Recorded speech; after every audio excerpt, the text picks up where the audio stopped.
Alrighty, let's do a little news of the week video the day after 4th of July. Hope you all had a good 4th of July and that I actually got a good night's sleep last night despite the fact that the fireworks was keep going on until around 1 in the morning. And if you unfortunately didn't get a good night's sleep because of the fireworks, then yeah, I definitely will give you condolence because of that, because on the 4th of July people are going to be a little bit crazy and decide to shoot fireworks until 2 in the morning. And that, at least one thing I will say about the fireworks is that hopefully this is kind of the last time I will hear them, because I know for the past couple of weeks there has definitely been a lot of complaint about fireworks shooting off that is not even during the 4th of July. And I really hope eventually the local authority will crack things down about this, because it's getting a little bit ridiculous, the fact that I hear fireworks going on every single days, and it just gets to a point where when I have to go outside at nighttime,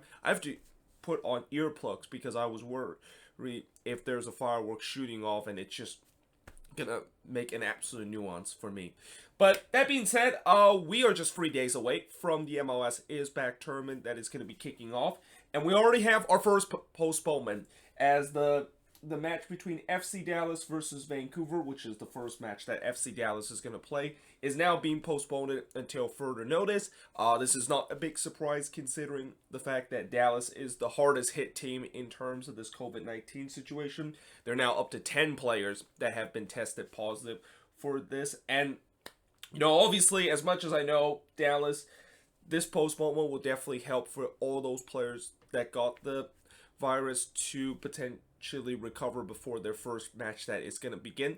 There's still definitely a little bit of an uncertainty of whether or not if they're actually going to be playing in this tournament, because keep in mind, just because those players get self-isolated for 2 weeks or whatever the time that MLS basically tell them to self-isolate, there's no guarantee the fact that they will immediately come back after that 2-week period. Like, you don't just go into self-isolation for 2 weeks and you're basically just granted immunity and just basically comes back onto the pitch. You're still going to have some testing that's going to be done after those players get self-isolated, and if those testing are still reading positive, then those players are not allowed to play. And if that of course is the case, they're going to be end up in the same situation that we are in right now, which is they have a lot of players that is tested positive for this virus. So for that to keep in mind, it'll be interesting to see what's going to happen if that is going to be the case. And that I really think if it does get to that point, which really is the worst case scenario for Dallas, they just have no choice but withdraw this tournament. Like, you cannot have just that many players getting tested positive for this coronavirus and still go on with the way how thin their squad is right now. And also, by the way, I've been hearing all over social media that have been saying that, this MLSisback tournament is just completely unsafe for the players and we should basically shut it down right away. Now, as I said before, in a logical world, I think MLS probably should do the right thing, and that is shut down this tournament because of the whole COVID-19 cases that has continued to spike in Florida. In fact, I think yesterday they just reached another record amount of milestone of around 10,000 cases that was happening in Florida, and then 1,000 cases alone in Orange County, where the ESPN Worldwide Sports Complex is at. And again, in an ideal world, MLS would think about basically shutting things down and pulling the plug in this tournament, but we're now just 3 days away from the tournament to begin. And I just think we are getting to a point where there's really no turning back for MLS. Like, they have built in a lot of momentum heading into this tournament, and I will be shocked if they decide to pull the plug with just 2 or 1 day left. Like, most leagues, right, they're not going to just like having all these promo about this MLSisback tournament, or having promo about them coming back in the pandemic, and literally just 1 day later the commissioners say, you know what, I might as well just pull the plug and listen to the fans, because that of course is the way to do. That's just not a good business practice, and definitely will not be happy for fans that really want this tournament to begin. So again, I just think we just have too much momentum heading into these upcoming days for this tournament to be plugged. And I think people also got to remember, MLS is not the only one that agreed this tournament is going to begin. the MLSPA, as I said, are one of the people that I think people forget that they are also responsible for this tournament to begin.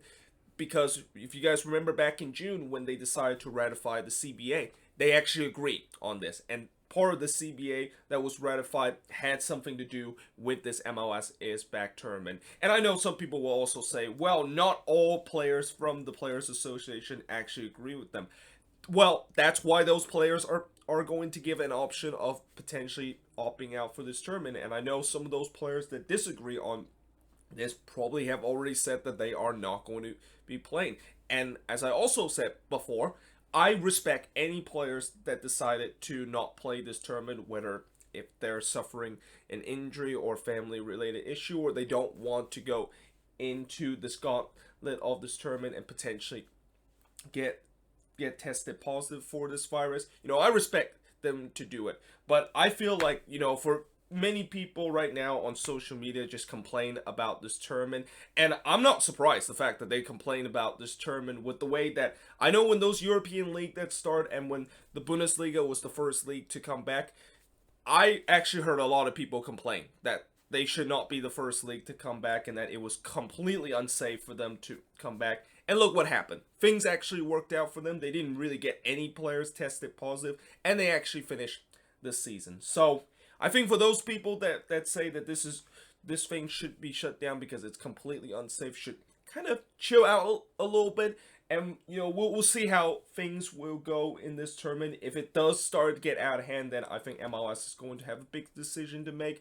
But just saying this tournament should just cancel and just kind of bickering at MLS to force them to do it is not going to do it. Like we saw, as I said, going back to the Bundesliga example, we saw people did that and pressured the Bundesliga to not start. Look what the Bundesliga did. They started and they had no issue whatsoever.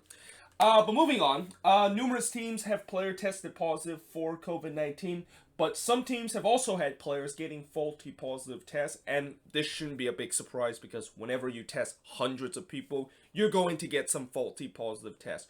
Although, that being said, that this is something that is kind of a little bit alarming, the fact that there are some faulty positive tests, and this is also one of the reasons why the CDC kind of had a lot of trouble in terms of actually telling people how many cases was actually happening, because some of those tests might be faulty and that some people actually might have not got the virus even though they've been tested positive for it, and that the number will basically be a little bit different. So hopefully that we will keep like these faulty positive tests to a minimum, because the more that we get faulty positive tests, the more I worry about the whole testing situation. And that besides the fact that some of these players that get tested positive, the fact that maybe they actually should be tested negative because of these faulty tested, what if there's going to be players that got tested negative for this virus and they actually have this virus after they tested? So that is definitely something to keep in mind, and hopefully, I know there hasn't really been a lot of faulty positive tests that's going on, but hopefully that will keep it to a minimum, because that can be very concerning if that is going to continue to increase, and that we could have a lot of uncertainty of which players have actually got the virus and got tested positive and which one didn't actually get tested positive. So moving on in terms of the next news, and kind of moving away in terms of the whole COVID-19 situation. Well, at least for this, I'll mention a little bit, and that this is kind of a little bit old news. Inter Miami, of course, acquired Leandro Gonzalez Perez, LGP, through the allocation order, and that he actually will not be eligible for this tournament. Well, actually, they didn't acquire him just from the allocation order, but they also signed him on a TAM deal, and that is the reason why he's not eligible for this tournament. You cannot sign a player doing this time on a TAM deal and that he is allowed to play in this tournament. And I think that's kind of a little bit of a dumb rule, because if you get to sign a TAM player or even a DP player, he should be able to play in this tournament. But of course, MLS set this rule up. And that, obviously, I think at least the good news for LGP is at least he doesn't have to go through this gauntlet and doesn't have to worry about potentially putting himself at risk of potentially getting this virus throughout this tournament. But it's got to be a little bit disappointed for Inter Miami, knowing the fact that they signed a player that could make a big impact for them in the defense, and he's not even going to be available for this tournament. Kim Soo-yoon, I think that's how you pronounce, is report to head to MLS after numerous MLS club is linked with. Now, he is a player that used to play for Newcastle, and lately he actually played with Mallorca, who is in danger of getting relegated from La Liga, and that he's also going to be out of contract at Mallorca at the end of the year. And it's not surprising that there are numerous MLS clubs are looking for him, because he's a very serviceable midfield, albeit he is starting to get a little bit up in the age. He's about 31, I think 32 years old right now, so that's going to be something that some of these MLS club has to aware, where if you're going to sign him, which I think it's not going to be a too bad of a signing, consider, as I said, he's a very serviceable midfield and a very decent one. One of the things that they're going to have to be a bit concerned is his age, and that he's not going to probably be a player that you're going to use as your long-term solution if you have some issue in terms of your midfield or some gaps that you need to fill up with. Now, Chelsea winger Willian wants to finish his career in MLS rather than Brazil, and I'm pretty sure there's also already a couple of clubs that has also linked with Willian potentially if he decided to come to MLS. And, as a Chelsea fan, I have seen Willian play a lot, and I know this season he's definitely been decent enough that I feel like maybe Chelsea might be thinking about renewing his contract. Like, I understand he is getting a little bit old, and that there's a reason why Chelsea probably is not going to renew his contract, because Chelsea are bringing a couple of decent players in Hakim Ziyech and Timo Werner. But at the same time, if they decided to not renew his contract, Willian has already made his implication that he wants to come to MLS, and that I know there's going to be some people that's going to say, oh, look at that. This is just another example of MLS being a retirement league, getting these old European superstar players to come to MLS to finish their career. Well, here's the thing. Willian, as much as I know he's a very decent player for Chelsea, he is not nowhere near of all those big European superstar players that have always been linked with MLS, and that's of course is where the stereotype of course begin. And I'll be interested to see which team would eventually get him, because again, if they decide to get him, they definitely will get a very decent player that I think he'll do very well in MLS. But the problem is that he's going to maybe got a couple of years left before his leg's going to completely fall off. So that's going to also be something to be considered of how, if you're going to get Willian, he's going to be serviceable for you for maybe 1 or 2 seasons. But after that 3rd season, yeah, you might think about finding a replacement for him. And knowing the fact that I know they're one of the team that I know for a fact that they always tends to like to sign these aging European superstar player and decided to have them being serviceable for 1 or 2 years before moving them on is the LA Galaxy. So I won't be surprised if the Galaxy decide to sign Willian, because they just love to sign these kind of aging European superstar player and just kind of plug them in just for name's sake, and also maybe hoping to help their squad costs, and it didn't really quite work out in the upcoming years. I mean, just to also warn any clubs that decided to sign him, just because you're getting a guy that is going to be very decent for your attack and could add some quality, you got to also realize you need some help to back him up. Because if you're just going to solely rely on Willian to guide you to potentially make it to the playoffs, yeah, that's not going to work. Like, in today's days, we have seen many times before where these aging European superstar player comes to MLS, and teams feel like they feel like they're going to be the main superstar of the team and going to carry them to the playoffs and maybe compete for MLS Cup, and it just hasn't worked out whatsoever. So that's something that teams going to have to keep in mind if they potentially are going to sign him. Now, former Fire defender has been rumored to leave Rangers, and actually I forgot to put the name of the former Fire defender there. I actually wrote this board very early in this morning, so I might have made a bit of a mistake. And that former Fire defender is Matt Polsner, who is rumored to leave Rangers and looking to come back to MLS and actually going to be joining the New England Revolution. Now, New England, the first thing they need to do is obviously going to contact FC Cincinnati and potentially work out a deal of how to actually get that top allocation order, because anytime if you decide to sign a player that used to play in MLS and now he's of course coming back to MLS, you need to make sure you are near the top spot of the allocation order, and that technically FC Cincinnati has first dibs in terms of potentially getting Matt Polsner if he decided to come back to MLS. But since New England seems to be the one that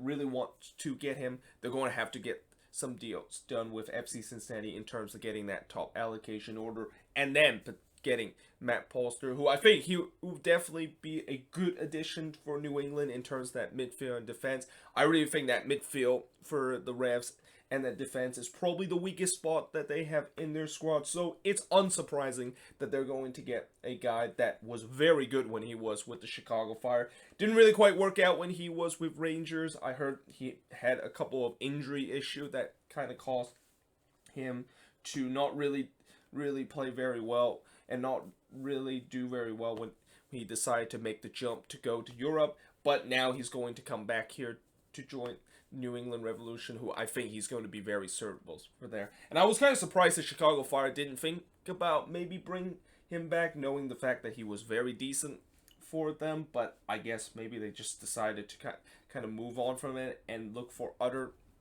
players that could be more serviceable. And it seemed like New England is the one that is looking to trying to get him. RSL also have inked Nick Beasler to a contract extension. It's not a big surprise because Nick Beasler, another guy that has been very decent for that backline for RSL. So, RSL definitely didn't want to let him go on a free, so they decided to get him on a contract extension. Now, their Rocky Mountain rival Colorado Rapids didn't do a contract extension, but instead terminated a contract of Sam Nicholson today. And, as much as I know, as a Loons fan, I want to see Sam Nicholson back at Minnesota, and that I feel like he should get another chance at the Loons. I mean, I know he didn't really quite work out with the team, and eventually that's the reason why we decided to sell him off to Colorado. But I feel like we might think about giving him another chance. And then you realize that the Loons have pretty much have a lot of depth in terms of the midfield, and that since Sam Nicholson is a midfielder and a very pasty kind of midfielder that could work out for any teams that want to have some pace in terms of that midfield. That is probably the reason why we're not going to sign him, and that it's kind of a shame the fact that it didn't work out for him with the Rapids. And again, he's a very pasty kind of player, but one of the biggest issue with him is that he is not the best in terms of finishing, and that's really I would say he's kind of like something similar to a Jürgen Damm kind of player where he's a very fast kind of player, but it turns out his finishing and his creative ability isn't at its best. And unfortunately, that's something I'm going to have to say about Jürgen Damm. Again, for all Atlanta United fans that was kind of excited the fact that they got a decent player, but then you realize that decent players is still having issue in terms of creating chances, and that it's not really a replacement for Tito Villalba as they thought that Jürgen Damm was going to be. Actually, I don't even know why I actually shifted into that discussion whatsoever, but let's hope that Sam Nicholson could potentially get another shot in MLS, or maybe he'll basically join another club either in Europe or going back to Scotland in his native country and join another club there. Now moving on into some injury concern, and there are a couple of teams that have some injury concern, and that there's definitely a couple of teams that have suffered a big blow to one of their players in terms of suffering injuries before this tournament, and now their chances of potentially winning this tournament have just completely declined.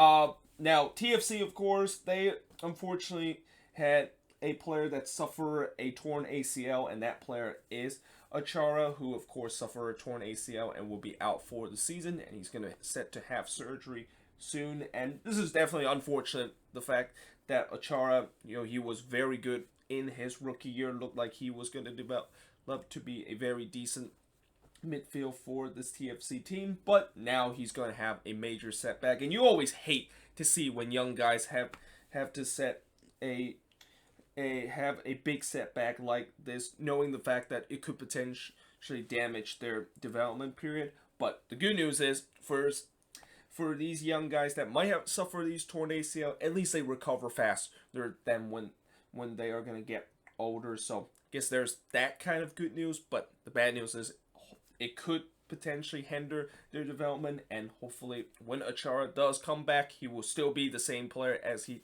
did when he, of course, was with this team during his rookie year. Now, getting to some of the teams that had a big blow injury that of course potentially hindered their chance of winning this tournament. One of them is the LA Galaxy, who a couple of days ago it was announced that Jonathan Dos Santos have now undergo hernia surgery, and he's going to be out for the tournament. And the reason why I say this is a big blow for the Galaxy is because he's really the last guy that I can think of could be really serviceable in terms of giving the ball to Chicharito and be the main creative player on that team. And now he's done for this tournament. And we know when the Galaxy does not have Jonathan Dos Santos, they just don't look like the same teams when they have him, and that they just have no creative ability whatsoever when Jonathan Dos Santos is not on the pitch. So unless if Christian Pavone all of a sudden could carry that role that Jonathan Dos Santos have and feed the ball to Chicharito, or unless if Chicharito can rapidly change this game of not just become a striker that rely on service to score goals and decide to take on defense, I don't think the Galaxy have a lot of shot in terms of this tournament. And I won't be surprised, knowing the fact that they're in that group of death in Group F, I won't be surprised if they're not going to make it out of that group with the way that they look. Not only the questionable in the defense, but now on the attack, they look very thin right now, and that they look like an attack that it was in the first two games, which was a very stale attack going forward.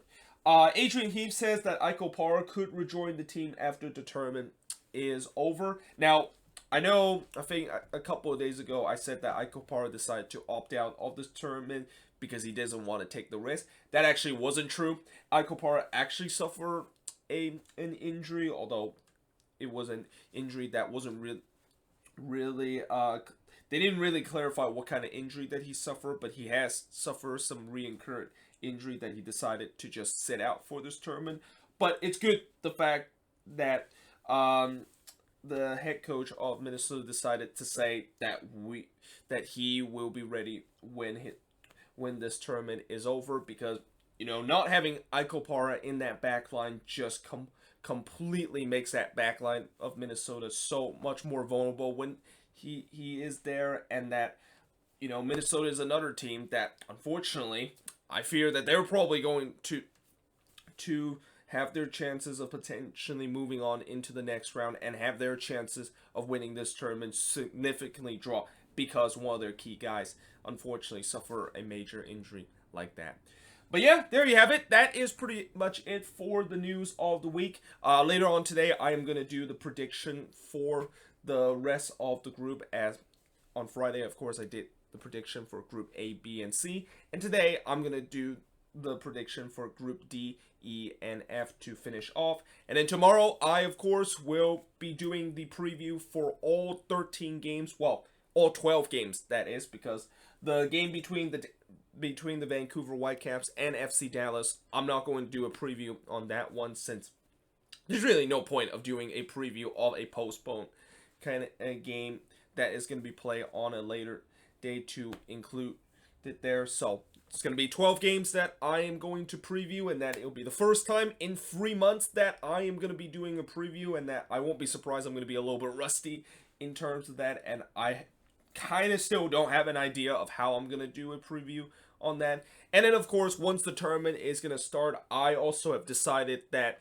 I'm actually going to do a review pretty much every single day after every match is going to take place, because I feel like rather do a review at the end of the group stage where I have to look at 12 games. I think it might be much better for me to do the review every single day, so that at the end of each match day of the group stage, I don't have to do like a 50-minute long video just talk about 12 games or 13 games that has happened during this specific match day on the group stage. But yeah, there you have it. I hope you guys enjoyed this video, and as always, let me know in the comments below what do you think of these news on the board, and if there's any news that I've missed, let me know in the comments below. But yeah, hope you guys enjoyed this video, and I will see you guys next time.